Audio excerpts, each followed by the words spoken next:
Welcome to episode 18 of the Fire Safety Matters podcast, where we bring you the latest news, views and opinion from across the UK's dedicated fire industry. My name's Brian Sims and I'm the editor of Fire Safety Matters magazine. We're delighted that this podcast is sponsored by the Fire Safety event, which runs at the NEC in Birmingham on the 7th, 8th and 9th of September 2021. To register for the show, visit www.firesafetyevent.com. As always, I'm joined on the Fire Safety Matters podcast by my colleague Mark Sennett, the CEO at Western Business Media. Hi Mark, how are you doing? Yeah, I'm great, thanks Brian. It's been one of those nice times of year where we haven't struggled to find news. There's been some really key stories that have come out in recent weeks, hasn't there? There has indeed, Mark, and much of it's around, of course, the government legislation going forward, competency, the steering groups, etc., etc. So there's lots of news going on, yes. Yeah, there's a lot for us to go through today, Brian, so I think we should just go straight into the news as we always do. If you don't mind, I'm going to head off with the first one that I thought, a story that you wrote, which was really key. So this was the government publishes its response to a public consultation on fire safety issues. So the government has published a 74-page response to the public fire safety consultation process that ran from July to October last year, which provided a summary of the responses it's received and setting out the next steps that the government will take to strengthen fire safety for all regulated buildings. Obviously, particularly topical with the new building safety regulator coming in, Brian. So the fire safety consultation contained 139 questions aimed at identifying what, if any, policy or legislative changes are needed to improve fire safety. The consultation document outlined proposals designed to strengthen the fire safety order and also to improve compliance in all regulated premises, implemented the Grenfell Tower Inquiry Phase 1 report, and also the recommendations that require a change in law and improve the effectiveness of consultation between the building control bodies and the fire and rescue authorities on planning for building work and the arrangements for the handover of fire safety information. As you can see, there's really a lot to digest here, Brian. So throughout the process, the overriding intention of the government had been to seek detailed views in order to take further steps towards the government's fire safety and building safety reform agenda, and to ensure that the people and residents in all buildings are regulated by the fire safety orders feel safe, and also that they are safe, Brian, from fire regardless of where they live, stay or work. So responses that have already been provided to the proposals in the initial consultation will be considered alongside the responses to the forthcoming consultation. Further information on this process will shortly be available via the government website, which is gov.uk. So I just want to go over a very brief summary of the responses, if you don't mind, Brian. So when it comes to strengthening the fire safety order and improving compliance, the government reports that in general, respondents have been broadly supportive of the proposals they've been consulted on, while offering comments and suggestions as to where the proposals could be improved, extended or modified. So respondents clearly agreed with the need to strengthen the fire safety order and improve compliance. There's also support for proposals to improve the quality of fire risk assessments, including a requirement that any individual engaged by the responsible person would need to undertake all or any part of the fire assessment should actually be competent, and support in relation to the requirements of responsible persons to record their completed fire risk assessments. So moving on from that, the proposals to facilitate the identification of responsible persons and improve their cooperation and coordination with one another, where they share or otherwise have duties in respect to the same premises, have also been met with support. The majority of respondents agreed with the proposals to enhance the provision of information between the responsible persons and residents. So too the government's proposal to ensure the preservation of fire safety information over a building's lifetime. But there were mixed reviews regarding the maintenance of buildings under the fire safety order and the role of residents, as well as this in relation to charging for enforcement activity. There is support, however, for charging for formal enforcement notifications, such as enforcement notices and prohibition notices. But those views expressed in relation to charging for other enforcement activity was somewhat more varied, Brian. There was also some agreement on charging proposals, but thinking appears to be diverse as far as the circumstances in which this might be deemed appropriate. A recurring theme throughout many of the responses is the perceived need to consider other risk factors in addition to the building's height in order to determine the extent of the fire safety measures necessary to mitigate them. This point was particularly emphasised in relation to higher risk workplaces. It's also clear that many respondents believe strengthened guidance would be required wherever changes are made to ensure an understanding of any new regulations or requirements, and also to support compliance. So, Brian, as I said, there's a lot to digest there, and we're not even halfway through this story, because you really did it in great detail. So, actually, if you don't mind, I'm going to throw to you to give us even more insight on it, if that's okay. Yes, thank you, Mark, of course. Well, in terms of the Grenfell Tower Inquiry Phase 1 recommendations, the respondents are largely supportive of many of the proposals outlined. Proposals on the requirement for responsible persons to provide specific fire safety information to residents received high levels of agreement, for example. There was also a strong agreement for the proposal for building plans to be shared with fire and rescue services, including floor plans and the location of key firefighting systems. A further proposal requiring responsible persons to provide premises information boxes for high-rise residential buildings, which would include evacuation plans, and another requirement for wayfinding signage to be provided on all stories, both received strong support. While respondents generally agreed with the three proposals on personal emergency evacuation plans outlined in the consultation process, many have commented on the need to consider and address the legal, financial and practical implications arising from this as the policy intention is developed further. Section 3 is focused on improving the effectiveness of consultation between building control bodies and fire and rescue authorities. On matters relating to the former and their consultation with the latter, the majority of respondents agree on the need for clear guidance and standardisation to ensure a smoother process and for clarity and improvements in information provision. Most respondents also agree that additional consultation points could be specified in legislation or guidance, and also that there should be a statutory timeframe for responses by fire and rescue authorities to consultation requests from building control bodies themselves. There was also support, Mark, for strengthening the requirements for handing over fire safety information to responsible persons whenever building work is completed. In light of the findings of the consultation, the government will now take action to amend the fire safety order through the Building Safety Bill in order to strengthen the provision relating to statutory guidance issued under Article 50 of that order. Specifically, Mark, the government will require that where the responsible person appoints an individual to conduct or review the fire risk assessment, they must be competent to do so. This is a recurring theme. The government will also require that all responsible persons must record their completed fire risk assessments, record and as necessary update their contact information, and take reasonable steps to identify themselves to all other responsible persons involved. The government also outlines that more work is required to further develop policy in relation to fees and charges, as you've mentioned, Mark. Also, false fire alarms, maintenance, the provision of information to residents, and high-risk workplace buildings. As such, the government will continue to consider the responses received to the initial consultation process and also engage with stakeholders with a view towards informing policy development in these areas. Subject to the Fire Safety Bill gaining royal assent, of course, the government intends to lay regulations in the Houses of Parliament before the second anniversary of the Grenfell Tower Inquiry Phase 1 report, which will deliver on the inquiry's recommendations. These will include measures around checking fire doors and lifts, for example. The fire safety consultation included a commitment to overhaul the existing guidance under the fire safety order.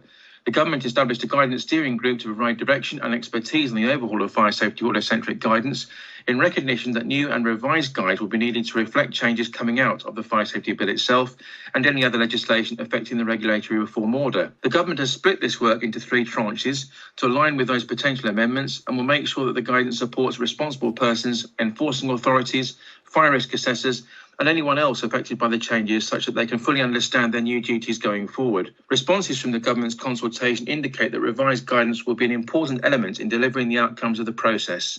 The findings of the consultation will also be used to support this work. So quite a lot to digest there, Mark. Yeah, a lot to digest. It's a massive news story that's come out, and it's not the only big story that's coming out. So, Brian, what's the next one you want to cover today? Fire and rescue services across England have been praised in the latest State of Fire report, including for their ability to respond to a broad range of emergencies with commendable skill and professionalism. The report also highlights that fire service staff are absolutely committed to protecting their local communities. Her Majesty's Inspectorate of Constabulary and Fire and Rescue Services finds that fire and rescue services have risen to the challenges of the pandemic. The Inspectorate welcomes the proposed changes deemed necessary to improve fire and building safety, and also notes that progress has been made when it comes to introducing a code of ethics. The document's author, Mark, namely Sir Tom Windsor, Her Majesty's Chief Inspector, states that it's not a sector which is standing still, and also that it's encouraging to see fire and rescue services responding constructively to last year's report. Commenting on the latest report, the National Fire Chiefs Council's Chair Roy Wilshire observed, I'm incredibly proud of everything Fire and Rescue Services have achieved, with a particular emphasis on how staff rose to the challenge and undertook the incredible work related to the pandemic. I'm very pleased to see the Inspectorate's report recognises this, the professionalism of staff and the Council's own national role to make this happen. Wiltshire continued, quite rightly, the report also acknowledges that fire and rescue services are not standing still, with progress being made in many areas. This is all supported and underpinned by the Council's national programmes of work. For example, I'm very pleased that the report praises our inclusion strategy and our online platform to disseminate information and best practice right across the UK's fire and rescue services. Protection is a key focus of the National Fire Chief Council's work, with a dedicated national team working on that issue in conjunction with government and the fire sector itself. This is both in response to the Grenfell Tower tragedy and subsequent government building safety reviews. According to Royal Wiltshire, the failure of the building regulation system is abundantly clear, yet it's imperative that the consequences of this are not placed at the door of the fire and rescue service. Wiltshire observed, the issues are systemic. The fire and rescue service is part of a much bigger solution and playing a leading role across the building fire safety landscape. For both the Council and the Fire and Rescue Service, this protection role will require continued funding to ensure that fire and rescue services are appropriately resourced to manage this emerging area of risk. Her Majesty's Inspectorate has asserted that significant reform is needed, both locally and nationally.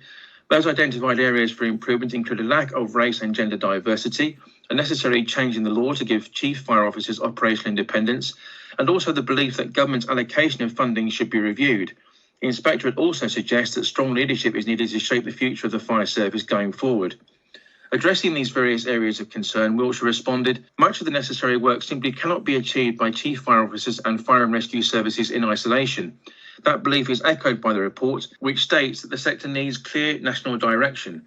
We support the call for reform, which needs a measured, resourced and coordinated approach. It's part of a much bigger picture which includes government and a range of other stakeholders and partners playing a vital role. Wiltshire is particularly interested to see how the forthcoming government fire reform white paper will help to shape the fire and rescue service in the future. What are your thoughts on all of this, Mark? Well, there's a lot, again, to digest there. I'm not sure a lot of answers are given there, Brian, other than, potentially more funding, which is always a standard answer from FBU and National Fire Chiefs Council and something I can completely understand. But then they are right. The role of the firefighter in the fire and rescue service is continually evolved, and they're doing far more stuff. I mean, they are a great resource for information on fire safety now when you go through their websites, as they said. Diversity, we talk about employment diversity, whether it be to have more women into the fire and rescue service or have people from more ethnic minority backgrounds in. A lot of great work is going on there. But I think at the moment, a lot will rely on what happens next. They've almost pushed that down and saying, OK, government, what are you going to suggest next in upcoming reports? There's not a whole lot of answers there from them in terms of what needs to be done, other than the key one of we need more funding, as I said. And Brian, it's a difficult time to be asking for additional funding. We're in the middle of the worst economic crisis in living memory outside of wartime. Probably will end up being worse than wartime by the time we're through this awful pandemic.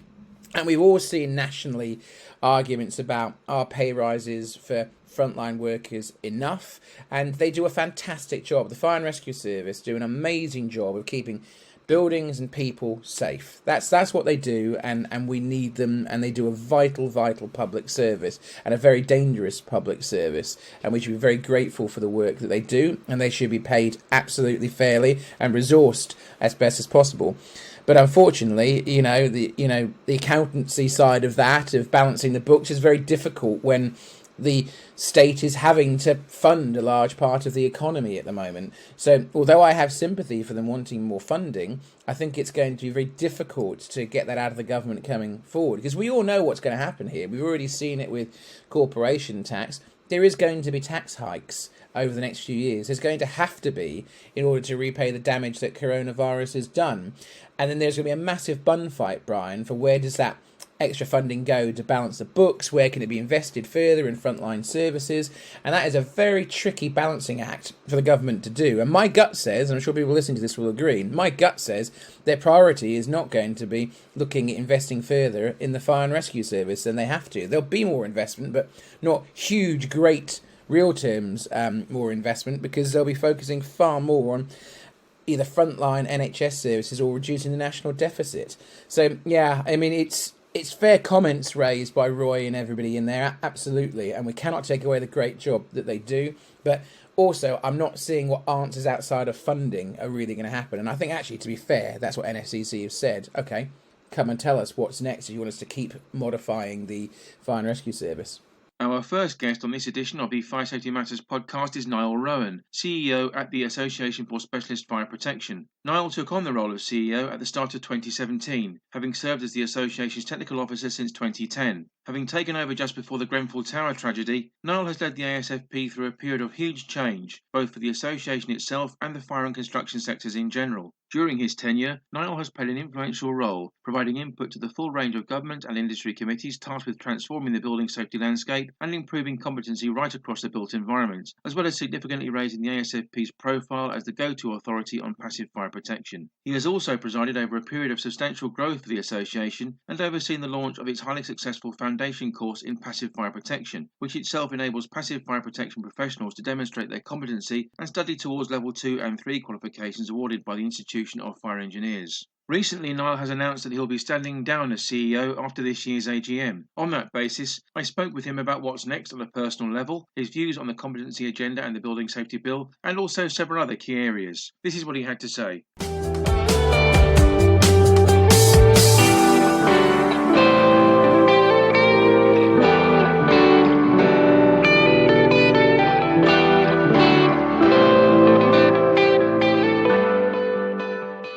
Looking back, Niall, what do you believe to be the most important achievement you realised during your time as leader of the ASFP? Well, I noticed you answered the question achievement singular. Well, I'd like to think there's more than that. And certainly the achievements that the ASFP has made are not just the result of myself as the CEO. I suppose the most important thing is the launch of the ASFP training course and syllabus in collaboration with the Institution of Fire Engineers to ensure there are appropriate qualifications for passive fire protection. The ASFP Level 2 and Level 3 courses to give rise to the Level 3 certificate in passive fire protection are the only Ofqual recognised courses in passive fire protection. Are there any desired accomplishments that you had earmarked that perhaps you didn't have time to address? I would like to have done more in the way of training, in particular in the way of practical training. If you look at what we offer, I mentioned the certificates in passive fire protection, and we also have an introductory course. We have a bit of a gap in the middle in terms of practical skills-based training that less so members, but often non-members ask us to do. And that's something that I would like to have done and have not managed to get progressed. Having said that, I think that's gone on the card because there's an overwhelming desire for people to be trained in the installation of passive fire protection. And there is precious little other than manufacturers' training. What's going to be next for you, Niall, on an individual level once you stood down as the ASFP's CEO? Well, I carry on till the end of April, and then the new CEO, Steve Davis, comes in, and I will be retained by the ASFP. I'll be working 2 days a week as the ASFP's Technical and Regulatory Affairs Officer. And that means I will be dealing with technical issues as I did before I became CEO, but also be looking at lots of the new regulations that are coming down, like the Building Safety Bill and the Fire Safety Bill, and how they can implement, how they will change the association. At present, Niall, there's much talk about the competency agenda right across the fire sector, and it's clear there needs to be a change in mindset here. What are your views on this issue? Well, the overarching change in mindset that's needed is the change in mindset in the construction organisation from cheapest is best to best is best. So we welcome welcome and are part of the competency agenda that's being discussed at the moment. There is we talk about this overarching competency framework and a British standard for this, and there's this work going on at a high level.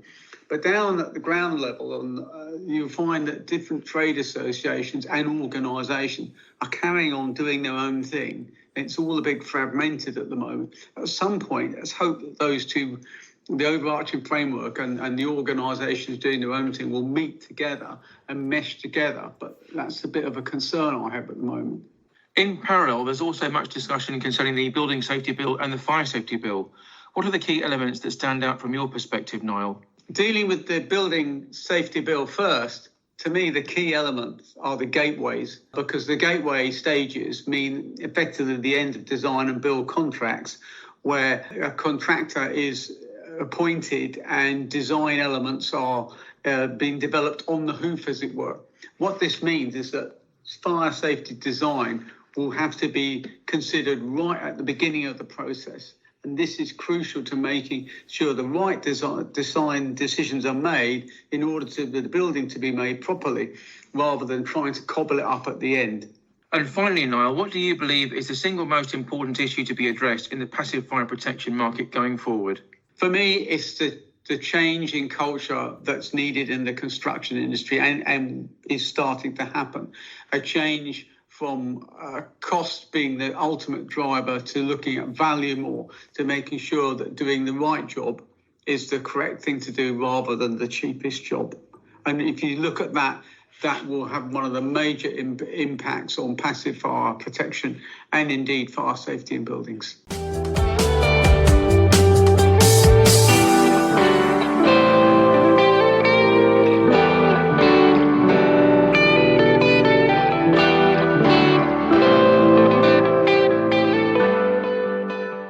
So back to the news now, Brian, and as we said earlier, there is a lot of key stories coming out, but this may be one of the biggest things that we talk about all year.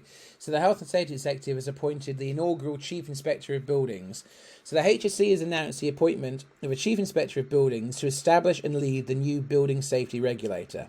Presently, the HSE's Director of Building Safety and Construction, Peter Baker, will take up the post with immediate effect. The government asked the HSE to establish a new building safety regulator in the wake of the Grenfell Tower disaster, and following the recommendations made in the Building a Safer Future report, which was published by Dame Judith Hackett in the wake of the independent review of building regulations fire safety, which Dame Judith carried out. So in his new role, Baker will head up the building safety regulator to deliver the new regime for high-risk buildings, oversee work designed to increase the competency levels of all professionals working on buildings, and ensure effective oversight of the entire building safety environment.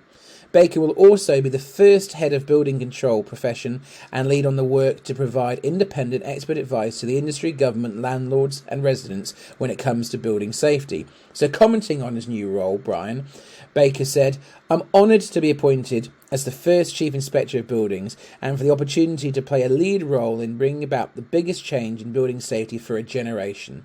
I look forward to working with the government, industry, partner regulators and residents alike to shape and deliver a world-class risk-based regulatory system focused on safety and standards within buildings that residents can have confidence in and that we can all be proud of." So just finishing off on this, Brian, Baker has over 30 years experience with the HSE, gained in the role of inspector in a number of senior operational posts, and he's dealt with a wide range of industry sectors, including the role of the HSE's Chief Inspector of Construction. Since 2017, he has led the HSE's involvement in the government's building safety programme. So I don't think this is a surprise appointment by any stretch of the imagination, Brian.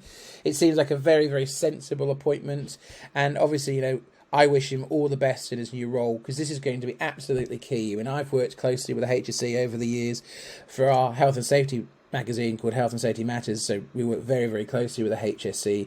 Seeing them now have a more regulatory role in the fire sector, I don't think is a bad thing at all. I think it makes a lot of common sense. So I think there's a couple of things that you'd like to add to this, Brian.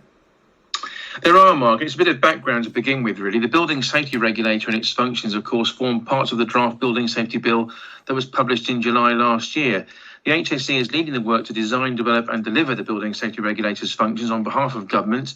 There's also recruiting across a wide range of roles and expertise to make sure the new building safety regime itself is fit for purpose. Indeed, the HSE is working with industry, the Ministry of Housing, Communities and Local Government, the Home Office, local authorities, fire and rescue services, residents and other stakeholders alike to pave the way for the fully fledged building safety regulator. Now, Sarah Newton, chair of the HSE, Mark, has congratulated Peter Baker on his appointment. Sarah has said, "Peter has a long track record of working in partnership with industry and other regulators to bring about behavioural and cultural change that improves people's safety. His deep understanding of assessment and management when it comes to hazards and risks makes him ideally suited to shape and lead the implementation of the new building safety regime. Dame Judith Hackett, the independent advisor to the government on building safety and also chair of the Transition Board, has commented, "I'm delighted to hear of Peter Baker's appointment as the new Chief Inspector of Buildings. With his impressive background of experience gaining regulating both major hazards industries and construction, he brings a wealth of knowledge to this important new role.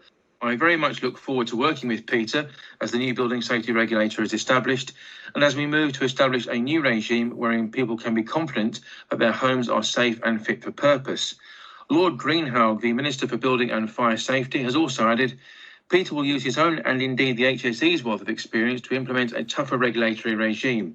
I very much look forward to working with him and his team to ramp up engagement with residents and the sector as part of the biggest changes to building safety in a generation. There's a comprehensive plan in place to remove unsafe cladding, support leaseholders, restore confidence to this part of the housing market, and also ensure that this situation never arises again." It's certainly going to be interesting to see how this new appointment pans out then, Mark. Yeah, absolutely. And as I said, we wish him all the best in this role. It's an important role, and I think it's a really massive step forwards and should be welcomed. So, Brian, we've got one more news story to wrap up the news for this week. What have you got for us?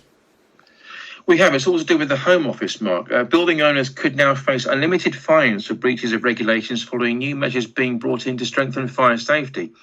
As part of the government's work designed to ensure that people are safe in their own homes, these limitless fines will be handed down to anyone caught obstructing or impersonating a fire inspector, as well as those who breach fire safety regulations under the fire safety order itself. Initially announced as part of the government's response to the fire safety consultation, which we mentioned earlier on the podcast, the new measures will come into force as part of the legislation in the Building Safety Bill. They will amend the fire safety order and include a requirement for fire risk assessments to be recorded for each building and improve how fire safety information is handed over throughout the lifetime of a given structure. In tandem, the Home Office has also announced a further cash boost of £10 million for fire and rescue authorities right across England, on top of the £6 million already set aside in the Fire COVID-19 Contingency Fund. This will help with additional tasks related to managing the pandemic, such as driving ambulances and assisting at testing and vaccination centres. Fire Minister Lord Greenhalgh has said everyone should be safe in the buildings where they live, stay or work.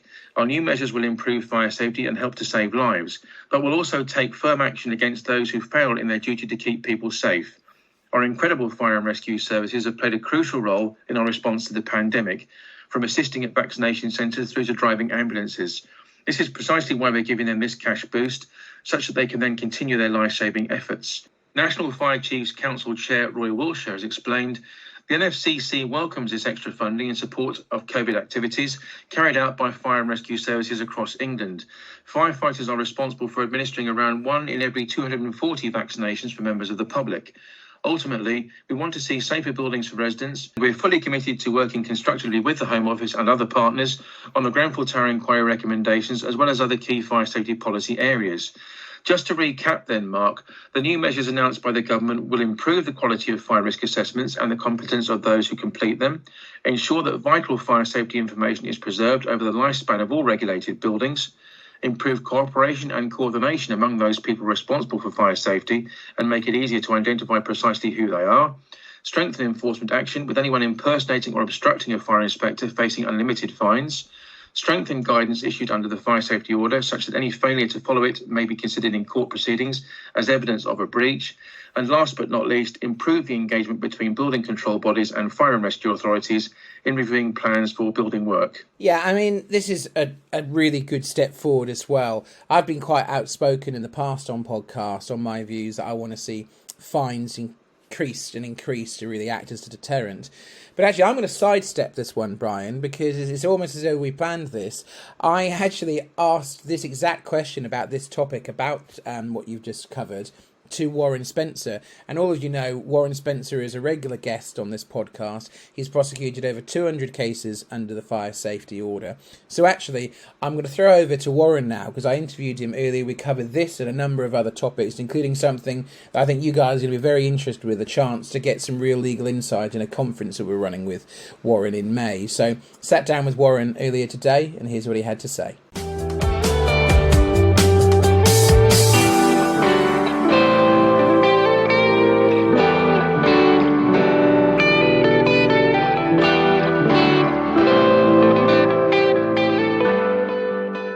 Hi Warren, how are you? I'm fine, thank you, Mark. And yourself? Yeah, good. We've got a lot to go through today, and the great thing is we can actually revisit a topic that you were giving us a bit of an insight to a couple of podcasts ago. So, a few editions of the podcast ago, we talked about Article 27 and potentially powers being a bit more serious and even leading to potential of unlimited fines. I think you've got a bit of an update for us on this. Can you share it with us? Yes, I posted on LinkedIn this week an article which shows that the governments are thinking about increasing the fine levels of the Article 27 offences, which is effectively obstructing a fire officer when carrying out an audit or an inspection, or trying to find out information about who the responsible persons are for premises. And this is something we talked about, as you say, in the summer, because one of the bugbears for me is that it's an offence. Parts of Article 27 and obstructing an officer are what we call summary-only matters. And summary-only matters can only be dealt with in the magistrates, and also they're limited to a level 3 fine, which at the moment is £1,000. And my view was all the other offences under the fire safety order are either way matters, which means that they can be dealt with at the Crown Court or the Magistrates Court, and also it means that they can be the subject of unlimited fines. And I think what the government intend to do now, whether it's as a result of my lobbying over a number of years or the conversation I had with the Home Office in the summer, I don't know. I'm not going to try and take credit for it. But the government seem to now accept that you can't have people committing lesser offences of obstruction than the substantive offences themselves. And it seems now that the order is going to be amended to make those matters either way offences, which would lead to the imposition of unlimited fines. Well, I think you should be proud of that. It is something you've been quite outspoken on for a period of time, and you have been very vocal on it, and we talked about it a few times before, and I think it's a step in the right direction. Now, we've talked in the past also about fines being used for what they should be used for, which is to be a real deterrent, isn't it? To stop people flouting, the fire safety order. We've touched on it before, but I think it's a good time to just quickly revisit it. Is that something that concerns you in this country, that over in the health and safety side, on the health and safety executive doing enforcement, you can get multi-million-pound fines. Fire safety offences, obviously mainly prosecuted by fire and rescue services, seem to have a much lower fine. So the talk about unlimited fines here, is this something that you would support, or do you think would that be more of a deterrent to have higher fines imposed on breaches to fire safety laws? Well, I think they are coming. They're now beginning to grow and grow, and that's as a result of three things: the Legal Services Act in 2015, and the imposition of the increased unlimited fines in 2016, and then there's clearly the Grenfell effect, and the fact that the courts now are taking fire safety matters more seriously.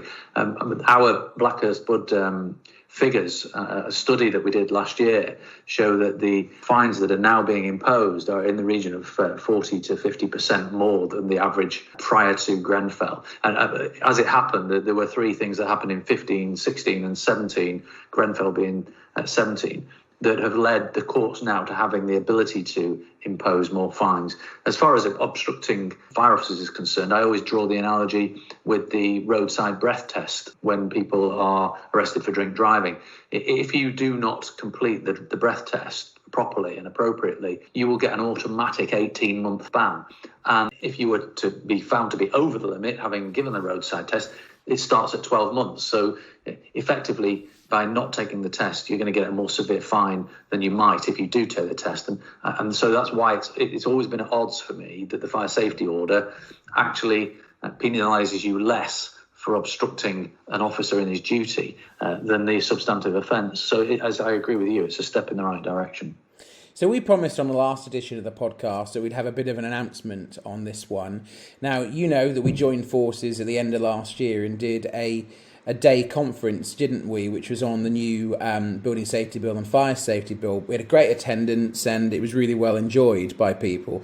Well, a lot of people asked for a follow-up on that, and that is what we can announce today. On the 14th of May, Fire Safety Matters and Warren Spencer's Blackhurst Budd will be doing a 2-hour digital conference, or digital seminar, whatever you want to call it, on enforcing the fire safety order. This will be Warren, obviously, presenting it, but also James Aird, that's also part of Blackhurst Budd. I know I always do this preamble, Warren, about how many cases he's prosecuted under the fire safety order, and it's now over 200. No one has prosecuted more cases in the UK under the fire safety order than Warren. And this session is something that you guys really won't want to miss. It's £99 plus VAT per ticket, and the way to sign up to it is just go to the Fire Safety Matters website, go to fsmatters.com and click on the webinars tab at the top navigation. So fsmatters.com, you can sign up there. But don't listen to me, I'm but a humble journalist. Warren, what can people expect if they come and listen to that 2-hour conference? Well, I'm always amazed that anybody wants to listen to me anyway, because first of all, it's fire safety, and secondly, it's law, and therefore, by its very nature, it's quite a dry subject. But one of the areas that I get asked about a lot are the cases that I do, and when I do the training that I do, there's no doubt that the most popular aspect of the training is when I talk about the cases that we've done, and so what I'm going to do is to use a few of those cases and go through them almost start to finish, and to explain the practicalities of how the order works and how the process of legal enforcement through the courts works, by using those cases and trying to give you the facts of the case. I might have to anonymise certain things, but they're all cases that have been dealt with in real life terms and have been dealt with by the courts. And so we can take them and see what has been important to the court, what issues and points have been raised by the defence or by the prosecution if I've defended cases, and just to give a working example of how enforcement works with fire safety order and the legal process. I mean, this couldn't be more relevant to our listeners and our readers. You guys are all responsible for fire safety in your workplaces. And obviously, with the fire safety order being the law that we will have to comply with in that situation, Warren's really going to go through 7 key case studies, as he said, of real life cases, just common failings. When we talked about what we were going to do here, the whole point was to give you inside information of common failings that are happening and how to make sure that you're not doing it as well, and the repercussions if you don't. And there are 7 great case studies that Warren's going to share along with James Aird, and it takes place, as I said, on the 14th of May at 10:30 a.m. for 2 hours, and you can register up via our website, which is www.fsmatters.com, and click on the webinar tab in the main navigation. I'm sure I'll be sending emails out about this as well, and you'll see it all over Warren and my social media, but definitely worth coming. Places are limited, and it'll be very interactive. Always is. This is your chance to get legal advice effectively for free. I know it's £99 plus VAT, but I can tell you Warren charges more than that if you want real legal advice. So we want to make it your session, so there'll be an easy way to ask questions. And one thing that Warren does is he breaks up all parts of the presentation for multiple Q&As in it, so we can get through as many as possible, and we'll get through all the questions, to be quite frank. So definitely join us on the 14th of May at 10:30, fsmatters.com, click on the webinars tab. So anyway, Warren, just as we sign off now before you're back for the next edition, if people want to get in touch with you between now and then, what's the easiest way to do so? As I mentioned, through LinkedIn, I'm on Twitter, and also Blackhurst Budd and the Fire Safety Law website. Brilliant. Thanks, Warren. It's great to hear from you, and we look forward to getting you back on the next edition of the podcast. Thank you, Mark.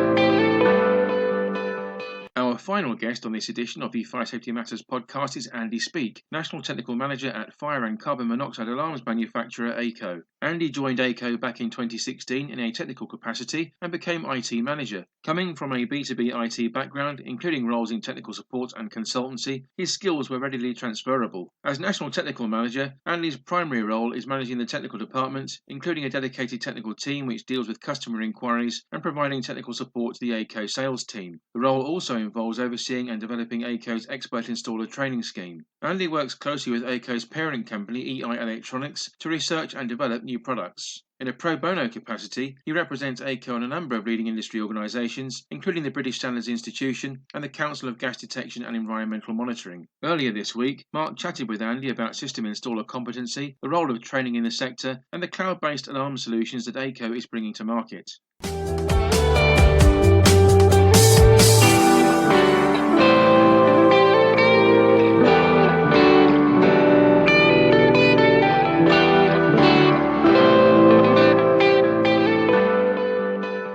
Hi Andy, great to see you. How are you? Yeah, not too bad. Thank you very much, Mark. Yeah, very well, thank you. Well, it's great to see you again, and I really want to focus on a lot of great stuff that Aico are doing at the moment. So for those that aren't too familiar with Aico, can you tell us about some of the latest products you've had out, please? Yeah, of course. So something that is gaining a lot of traction and we've had on the market for some time is the gateway. So this is very much a stepping stone towards the future, IoT, connected home. There's many buzzwords, and everything is talking to one another, whether that be light bulbs, telephones, TVs, and it's no surprise that alarms are exactly the same. Fire alarms, CO alarms, heat alarms. They're able to talk to the gateway, and then the gateway is able to talk to the cloud. So data extraction has been a massive part of the direction of our company for a good long time. But previously, you'd have to be physically there with the product. You'd have to be on site or maybe within RF distance to the product. Whereas now having a gateway, that sends it up to the cloud, so you can be sat anywhere in the world and not just access one property, but potentially you could be a large landlord with 40,000 properties, and you can find out exactly what's going on, when they were last tested. Are any of them in fault? Are any of them, and more importantly, are any of them triggering an alarm and have active live notifications? So that's a big part of what we're doing at the moment. That's gaining a lot of traction. Now, I don't want you to give away any trade secret here, Andy, but can you give us a little bit of an insight into what might be next in your product pipeline? Yeah, of course, no problem at all. Well, it very much leads on from my answer to the last question. That the gateway, as I said before, is a bit of a stepping stone. So at the moment, our alarms, whether that be heat alarms, smoke alarms, and our carbon monoxide alarms, talk to this gateway, which talks to the cloud. But the next stage is adding additional sensors to that. So later on this year, we'll be introducing environmental sensors. So we're talking humidity, temperature, carbon dioxide, environmental sensors. So these aren't alarms. These will sit quietly in a property and give landlords insights on condensation, damp, mold, indoor air pollutants or allergens.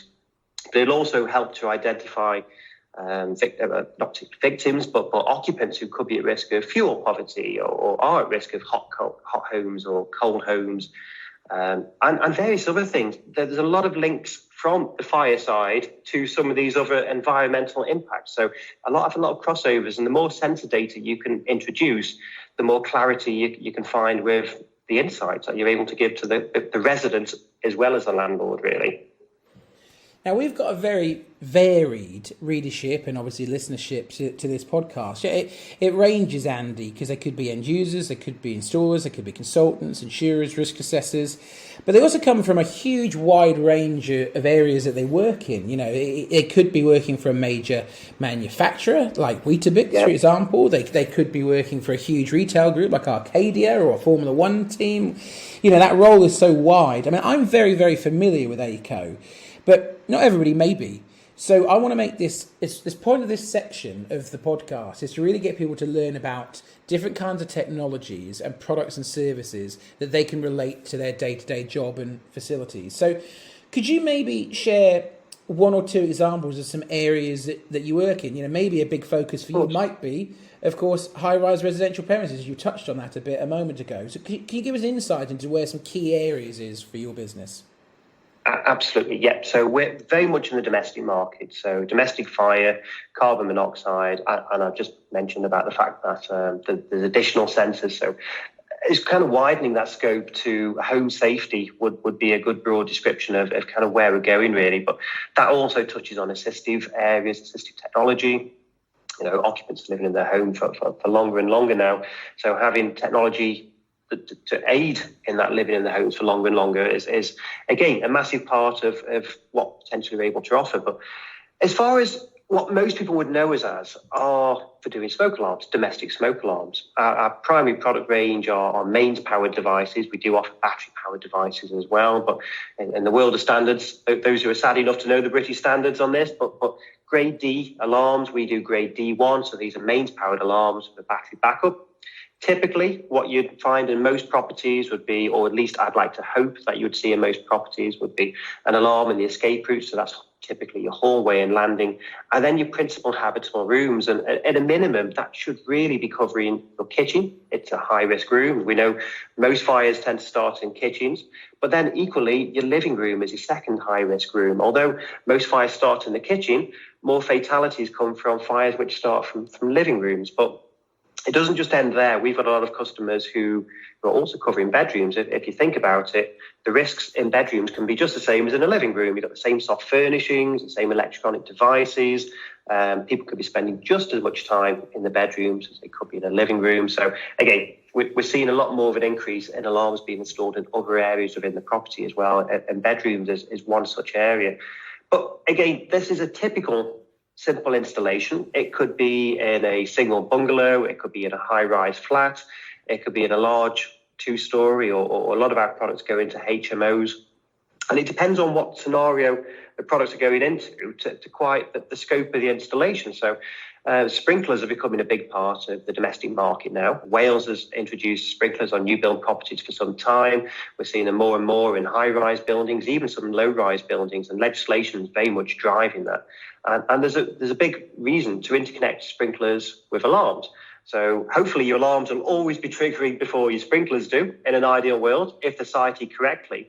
But in the scenario that, for whatever reason, maybe a fire starts in an area which doesn't have an alarm in there, and the sprinkler activates, having that interconnected with the alarms and give audibility throughout the property to that. So that's one area, but we can interconnect with literally anything. So we've got some properties that they want to have a strobe outside the front door. So the fire and rescue service can go straight to that corridor, immediately look down it and see exactly the property which has an alarm in there. It could be that you want to trigger a communication to a telecare device. I mentioned assistive living before, but we can do that. So literally I could carry this on and on, because the scope of where we can interconnect to is vast, really. And then with the introduction of the data extraction and the IoT and the connected home, that just widens that scope even more, really. So that hopefully gives you a little bit of a flavour without going into too much detail. But yeah, very much in the domestic market.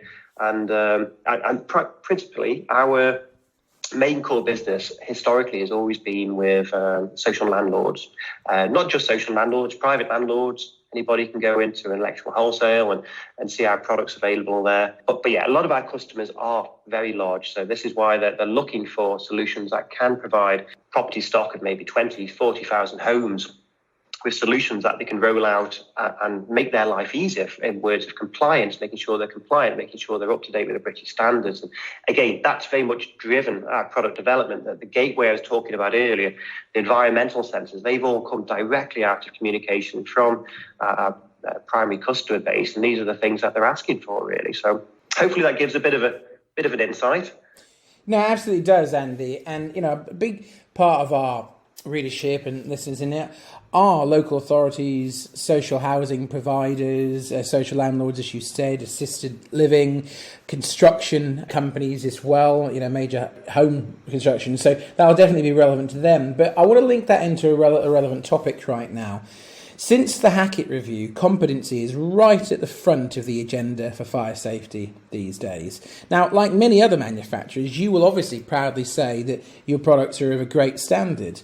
But how important is installer competency to making sure that your products and systems are installed adequately? And is Aico offering any kind of support to ensure that these systems and products are actually installed safely? Yeah, really good question. I'm glad you've asked that. And absolutely, on all scores, I can say a positive answer on that. So our foundation of the business, 3 words, has always been quality, service and innovation. More recently, we've extended that to include education. So quality is always massively important. We test everything multiple times. We don't manufacture in batches. These are safety products, so it's vital that they work. Hopefully they never have to work, we hope, but it's vital that they do. So quality has been really, really important and always has been. But the reason we've put the word education in there is again, this is such a massive part of our business. We have 4 mobile units pre-COVID times that we're regularly doing the rounds up and down the country, and we'll be offering training 4 days a week out of those mobile units. Just because the mobile units have stopped doesn't mean we've stopped our rollout. We've adapted like the rest of the world. We've introduced webinars. We've been doing a lot of larger events recently. all totally free, so anybody can sign up to them if they're interested. And as I said, a lot of them would be large section landlords, local authorities, but equally contractors. They will be designers, architects, absolutely anybody. So if you're interested in the technology, the way we're going, we'll have residents also involved in that. We do training with residents. Residents engagement is a huge part of that education element of our foundation. So we'll talk to residents, we'll make sure that they understand the products that are going in the property. And that sometimes stops that barrier that contractors might have when installing what the resident might see as an unpleasant device in the middle of the ceiling. They don't want to see it. And the moment you educate them, you explain to them what the alarms actually do, the fact that the life safety products, they will save their life. Hopefully they'll never have to come into use. But if you get them on board, that's a massive difference.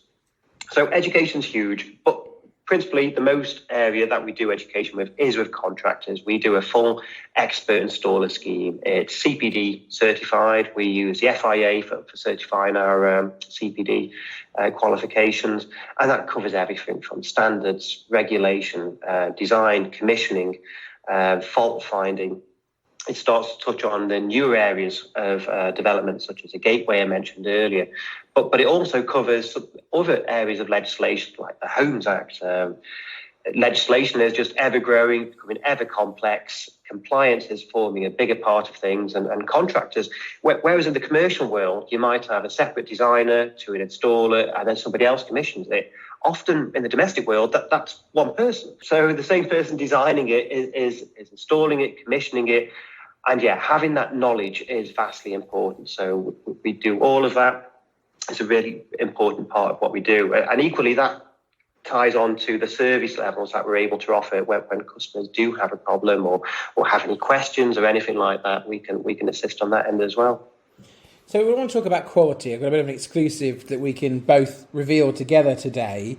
So we're delighted to announce the launch of the Fire and Security Matters Awards, which is our awards, Fire Safety Matters and Security Matters Magazine's awards, and it's done in association and partnership with the Fire Industry Association, and a number of other key bodies are supporting that. BAFE, NSI, SSAIB, Institute of Fire Safety Managers, ACES UK, Security Institute, IFEDA, to name but a few. The reason you and I are going to quickly talk about this, of course, is Aico have decided to support this in a big way. Aico have now confirmed to be the headline sponsor of the awards, and we're actually going to be opening entries for free for all of you listening from the 1st of May. So on the next podcast, I'll give you full details on how you can enter and the web address, but I'll give you a quick sneak peek now. Some of the categories for you interested in fire will be Innovation of the Year for Fire, Fire Manufacturer of the Year, Fire Safety Installer Integrator of the Year, Fire Safety Project of the Year, Fire Safety Manager of the Year, Fire Safety Team of the Year.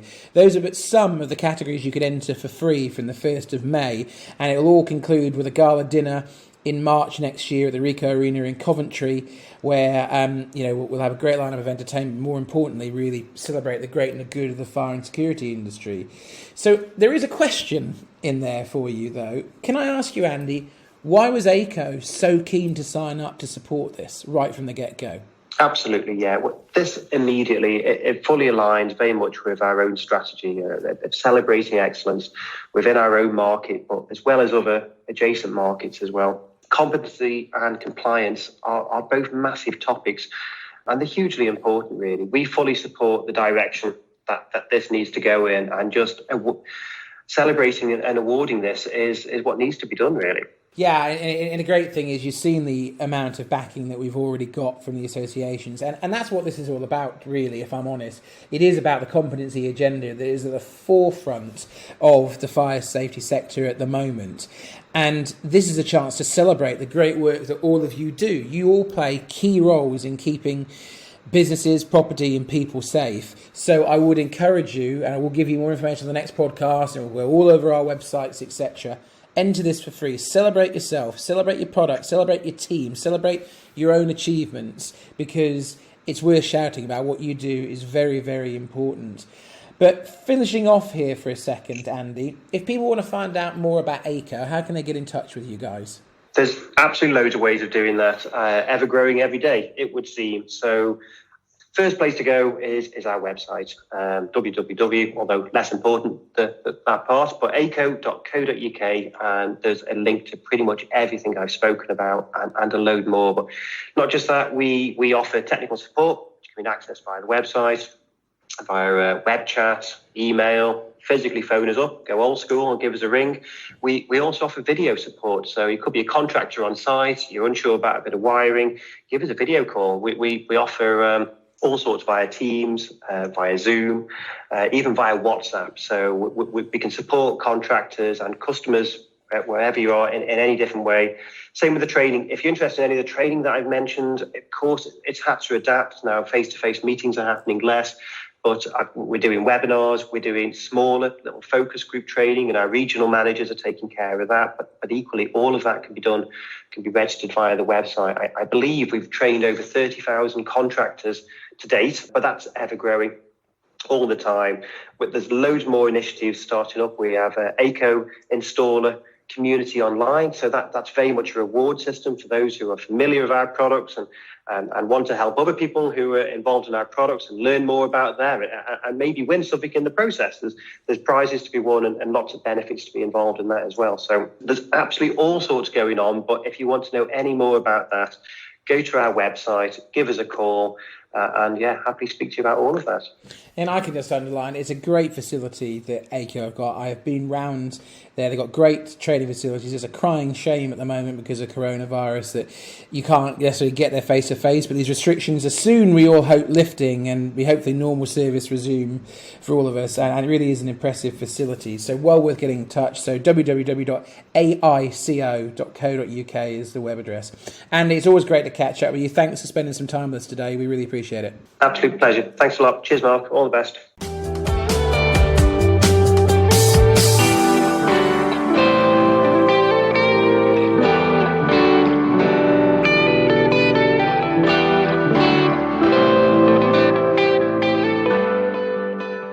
That brings us to the end of this latest edition of the Fire Safety Matters podcast. Many thanks indeed to Niall Rowan from the ASFP, Warren Spencer of Blackhurst Budd Solicitors, and also Andy Speake of Aico for their highly valued and engaging contributions. You can read more on the issues raised here and others by visiting the Fire Safety Matters website at www.fsmatters.com. We do hope you've enjoyed the content and found it useful. On that note, please do contact us if there are any particular themes or issues you would like us to explore on upcoming broadcasts. You can do so on Twitter by using the hashtag FSM Podcast. On that note, do make sure you follow us on Twitter at FSMatters_MAG. Please do like and share the content of our regular podcasts and spread the word among your industry colleagues. You can listen to the Fire Safety Matters podcast for free on iTunes, Spotify, YouTube or Podbean. All you need to do is enter the term Fire Safety Matters into your chosen platform search box. We'll see you next time.